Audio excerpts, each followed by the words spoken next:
खबरों का रुख करेंगे। कल प्रदेश की 199 सीटों पर मतदान होगा। मतदान केंद्रों पर आज पोलिंग पार्टियां संभालेगी मोर्चा। जयपुर में 3 जगहों से 2 पारियों में हो रही है पोलिंग पार्टियां रवाना। यहां पर जीपीएस से लैस वाहनों से पोलिंग पार्टियों के साथ ईवीएम रवाना हो रही है। अंतिम प्रशिक्षण देकर मतदान दलों को किया जा रहा है रवाना। यहां पर मतदान सामग्री ईवीएम और वीवीपैट देकर किया जाएगा रवाना। 19 विस के 4691 मतदान केंद्रों के लिए रवाना मतदान दल तो यहां पर ईवीएम, वीवीपैट और मतदान सामग्री से लैस होकर रवाना हो रहे हैं।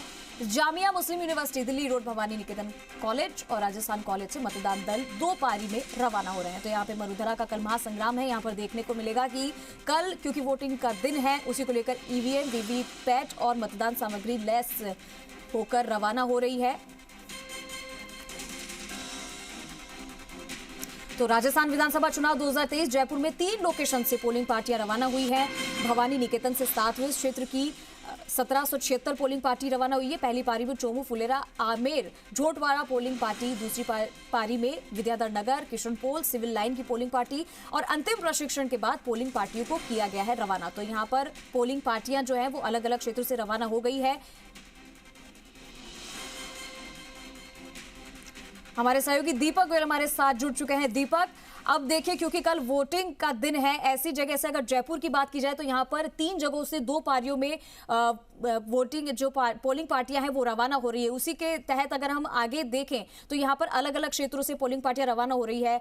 जयपुर में भी हमने लोकेशन बता दी है। तो यहाँ पर अगर हम बाकी की बात करें, चोमू, फुलेरा, आमेर, झोटवाड़ा में भी पोलिंग पार्टियां दूसरी पारी में जाएंगी और अंतिम प्रशिक्षण के बाद पोलिंग पार्टियों को रवाना किया जा रहा है यहाँ पर। तो सबसे पहले तो ये जानना चाहूंगी कि जो तस्वीर अभी तक देखने को मिल रही है, पोलिंग पार्टियों को रवाना कर दिया गया है, क्या व्यवस्था वहां पर बनाई गई है और किस तरीके से अब कल का जो मतदान है वो होना है?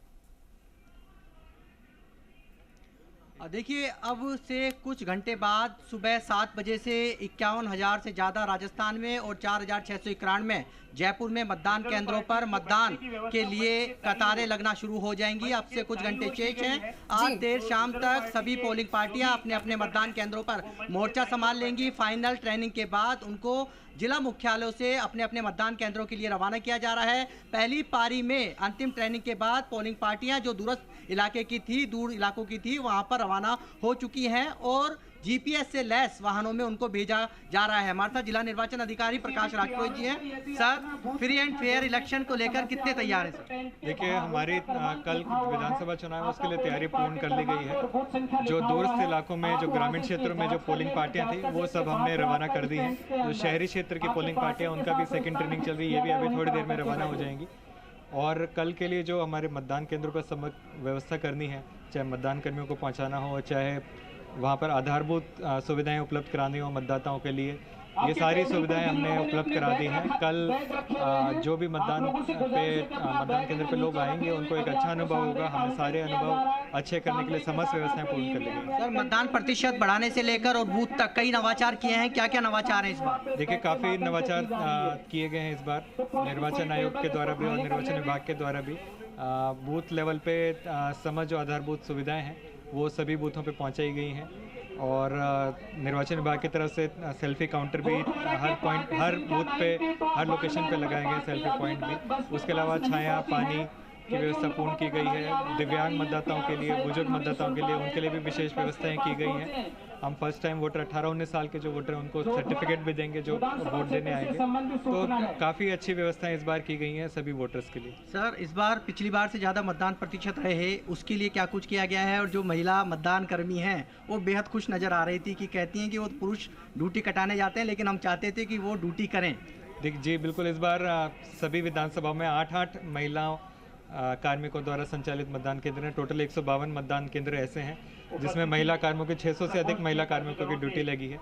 उससे एक महिला मतदाता हैं, उनमें भी एक प्रोत्साहन होता है कि पोलिंग करने वे जाएं।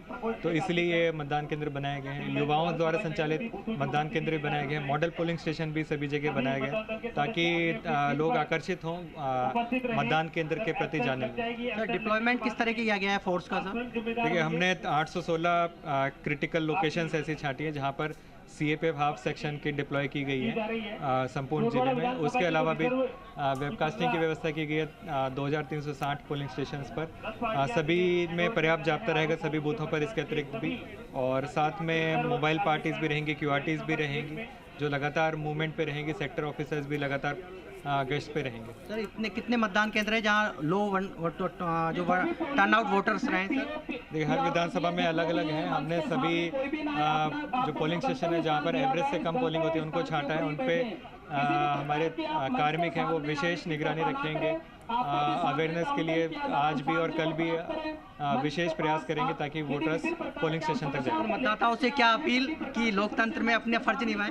ये सभी मतदाताओं से ये अपील है कि लोकतंत्र के सबसे बड़े उत्सव में आप लोग भागीदारी निभाएं। सब लोग मतदान करने अवश्य पहुंचें। सर 2 घंटे बढ़ाया गया है, लगता है पोलिंग परसेंटेज बढ़ेगा सर इससे? जी बिल्कुल, इस बार पिछले विधानसभा चुनाव से इस बार 2 घंटे अतिरिक्त हैं, तो उम्मीद है कि इससे भी अतिरिक्त समय बढ़ने से पोलिंग परसेंटेज बढ़ना चाहिए। सर फर्स्ट टाइम वोटर्स कितने की संख्या है सर? जो देखिए 18 और 19 साल के हमारे 2 लाख से ऊपर मतदाता हैं जो अभी एनरोल हुए हैं और उनका वोटर कार्ड हमने दिया है। तो ऐसे 2 लाख वोटर से हम अपेक्षा करते हैं वो सभी लोग आकर वोटिंग करें। Thank you. ये जिला निर्वाचन अधिकारी प्रकाश राजपुरोहित जो बता रहे थे कि कितने वोटर्स हैं जो पहली बार वोट करेंगे, किस तरीके से फोर्स का डिप्लॉयमेंट किया गया है और साथ में जो पोलिंग बूथ पर जो मतदान कर्मी हैं जो आज शाम